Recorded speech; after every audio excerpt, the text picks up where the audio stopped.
नमस्कार दोस्तों, कैसे हो आप। I hope you are doing well और पढ़ाई आपकी बहुत बढ़िया चल रही होगी।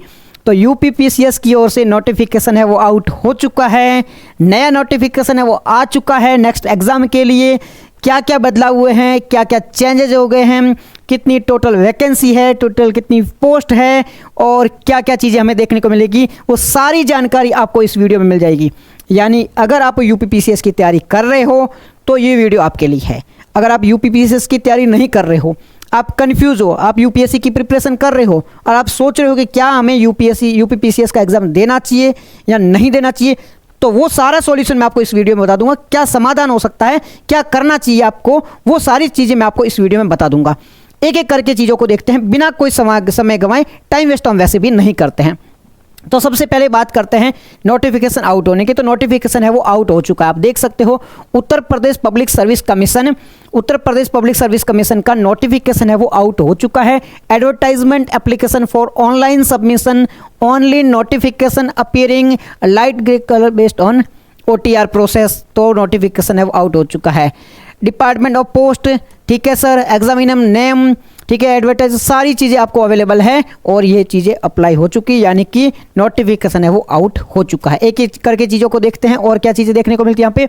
सबसे पहले उत्तर प्रदेश लोक सेवा आयोग की ओर से ये नोटिफिकेशन आया है। सबसे पहले यहाँ पे महत्वपूर्ण सूचना में क्या दे रखा है, ऑनलाइन आवेदन करने से पूर्व OTR पंजीकरण करना, OTR नंबर प्राप्त करना जरूरी है। ये OTR वाला लफड़ा है, ये चीज़ें मिस मत करना। OTR वाला लफड़ा यूपीएससी में भी देखने को मिला था और यहाँ पर भी देखने को मिला है। तो जब भी आप फॉर्म फिल करने जा रहे हो, सबसे पहले आपको OTR प्राप्त करना है। बिना OTR के आप फॉर्म फिल मत करना।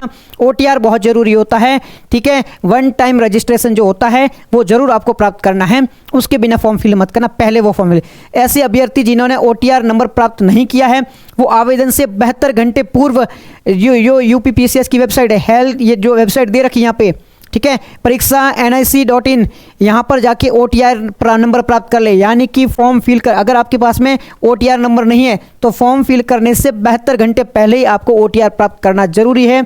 ये ऑलरेडी इन्होंने नोटिफिकेशन में डाल दिया, बिना OTR की गलती मत करना। नेक्स्ट क्या है, OTR नंबर प्राप्त करना ही आयोग की वेबसाइट, ठीक है, पर ऑनलाइन आवेदन किया जाएगा। यानी कि बिना OTR के आप चीज़ें नहीं कर सकते, OTR जरूरी है।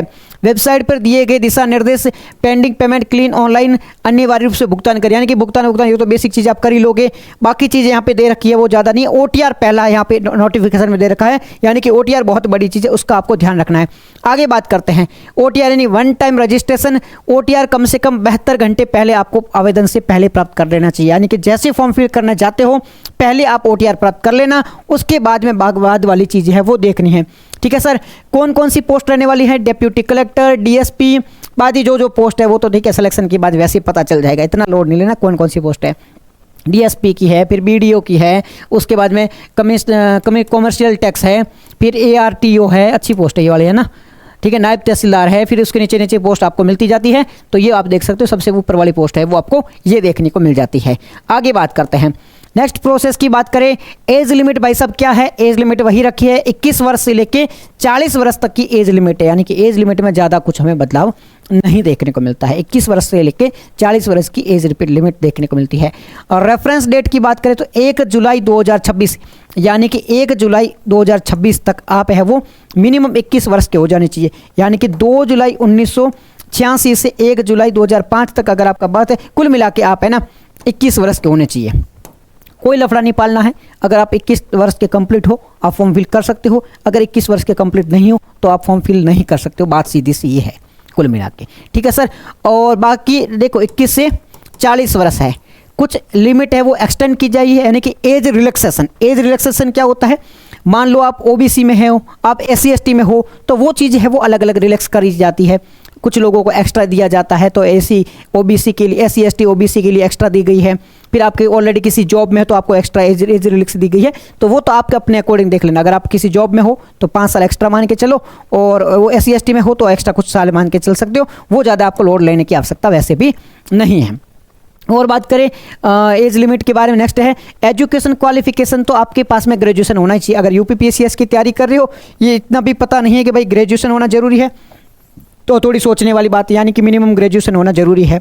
ग्रेजुएशन कब तक, सर मेरा फाइनल ईयर चल रहा है, मेरा फाइनल ईयर चल रहा है, अभी तक मैंने एग्ज़ाम दिया बट मेरी जो है वो क्या बोलते हैं डिग्री अभी तक मेरे पास नहीं आई है, तो भाई साहब आप है ना फॉर्म फिल कर रहे हो, यानी कि उससे पहले पहले आपके पास डिग्री आ जानी चाहिए। जब आप एग्जाम में बैठने जा रहे हो उससे पहले पहले आपके पास में डिग्री होनी चाहिए, मेंस से पहले पहले, तब तक आप फॉर्म फिल कर सकते हो। अगर नहीं तो मेन बात है, मेरी बात तो मानो भाई साहब, आप क्या करो, एक बार ग्रेजुएशन कंप्लीट कर लो उसके बाद ही फॉर्म फिल करो, ठीक है। वो आप प्रैक्टिस के लिए कर सकते हो according to your situation. Education qualification graduation होना जरूरी है। और क्या है, चीफ मिनिस्टर फेलोशिप प्राप्त करने वाले रिसर्च स्कॉलर होता है। अब यहाँ पे क्या ये कह रखा है, नया आपने सुना होगा रिसर्चर, मतलब मान लो क्या है, ये जो नेट जेआरएफ करके पीएचडी वगैरह करते हैं ना, उनको रिसर्च करने का ऑप्शन मिलता है। तो ये सीएम के तहत कोई रिसर्च प्रोग्राम ज्वाइन करे हुए हैं तो उनको एक्स्ट्रा रिलैक्सेशन वगैरह मिल जाएगा, मेंस में भी उनको बेनिफिट मिलेगा। मतलब क्या है, मतलब सिंपल सा ये है कि अगर आप किसी रिसर्च प्रोग्राम से जुड़े हुए हो, तो सीएम योगी जी के तहत कोई रिसर्च प्रोग्राम चल रहा था, उसके तहत आप जुड़े हुए थे फेलोशिप के तहत, तो भाई साहब आपको मेंस में भी 1-2 नंबर एक्स्ट्रा मिल जाएंगे। अगर 3 वर्ष तक जुड़े थे तो 3 नंबर एक्स्ट्रा मिलेंगे, 2 वर्ष तक थे तो 2 नंबर मिलेंगे।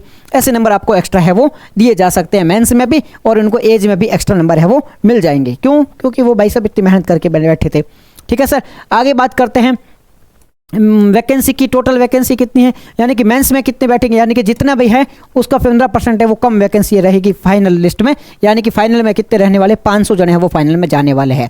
और क्या बातें हैं, अधीनस्थ प्रारंभ है, यानी कि प्रीलिम कब होने वाली है, प्रीलिम आपके होने वाली 6 तारीख 12वां महीना 2026, यानी कि 6 दिसंबर को प्रीलिम आपकी होने वाली है। 6 दिसंबर को प्रीलिम होने वाली है। अभी क्या चल रहा है, जून चल रहा है, आपकी प्रीलिम कब होने वाली है 6 दिसंबर को। 6 दिसंबर यानी कि प्रीलिम को अभी भी अच्छा खासा टाइम है, प्रीलिम को अभी भी अच्छा खासा टाइम, आप फॉर्म फिल कर सकते हो, आपके पास अच्छा खासा समय है वो प्रीलिम के लिए मिल जाता है। अगर ढंग से मेहनत करो तो चांस है भाई आप बन सकते हो। तो चेंजेस क्या हुआ है, हालांकि खास कोई चेंज नहीं, पोस्ट कम हो गई थोड़ी। अभी पोस्ट है वो 500 पोस्ट बताई जा रही है, यानी कि पोस्ट अगर सच में इतनी ही पोस्ट रही तो ये बहुत बड़ा धोखा है, क्योंकि इतनी पोस्ट नहीं, थोड़ी पोस्ट तो एक्स्ट्रा दे दो, बहुत कम पोस्ट है, तो ये पोस्ट को लेके थोड़ा धोखा माना जा सकता है। और कोई खास चेंजेस हुआ नहीं है। अगर अब एक ये डाउट हो सकता है कि सर हम यूपीएससी की कर रहे हैं तो क्या हमें यूपीपीसीएस का देना चाहिए, डेफिनेटली देना चाहिए। क्योंकि देखो मेरे अकॉर्डिंग क्या होता है, अगर आपने ढंग से 2 या 3 साल तैयारी कर ली यूपीएससी की, और यूपीएससी का अगर अटेम्प्ट दिया था 2026 में और नहीं हुआ है, तो एक अटेम्प्ट यूपीपीसीएस का देने में कोई बुराई नहीं है। अगर जॉब मिल जाती है तो इससे आपका कॉन्फिडेंस बूस्ट होगा और तैयारी आप बाद में कर सकते हो। और बाई चांस के भाई अभी मैंने यूपीएससी का स्टार्ट किया, क्या मेरे को देना चाहिए, दे दो यार, मतलब आपके पास में साइड प्लान भी होना ही चाहिए। अगर एक्स्ट्रा वैसे कुछ खास पढ़ना नहीं है, यूपीपीसीएस का भी अब पेपर है वो अच्छा खासा टफ आने लगा है, तो ज़्यादा कुछ आपको एक्स्ट्रा पढ़ने की आवश्यकता नहीं है, वही बेसिक चीज़ें पढ़ोगे तो चांसेस है वो बन जाएंगे। तो आप अगर यूपीएससी की कर रहे हो, वैसे देखो 26 में पेपर बहुत टफ था, तो आप निराश होकर बैठे हो, तो निराश होने की आवश्यकता नहीं है। आपकी निराशा को दूर करने के लिए यूपीएससी की एग्जाम डेट है वो यूपीपीसीएस का आ चुका है। ये क्या है सर, ये सर्टिफिकेट के बारे में बात हो रही है। अगर आप SC ST OBC से हो, इस प्रकार का आप सर्टिफिकेट है वो बना सकते हो, तो आपकी वो डॉक्यूमेंट वेरिफिकेशन में ईजी हो जाएगी, ठीक है सर। ये वैकेंसी थी, बाकी ज़्यादा कोई चेंजेस है नहीं, वैकेंसी कम है, चांसेस है कि वैकेंसी बढ़ सकती है, क्योंकि इतनी कम वैकेंसी तो अच्छी बात नहीं है। फॉर्म फिल होना स्टार्ट हो चुका, बिल्कुल फॉर्म फिल होना स्टार्ट हो चुका। OTR का ध्यान रखना, फॉर्म फिल करना ना, बहुत अच्छी वैकेंसी है। और बाकी यूपीपीसीएस की है तो ठीक है, यही जानकारी थी, ज़्यादा कोई चेंजेस हुआ नहीं। अगर कुछ हुआ तो मैं डेफिनेटली आपको इन्फॉर्म कर दूंगा। Thank you so much everyone, bye. पढ़ाई करते रहो, एंजॉय करो, थैंक यू सो मच।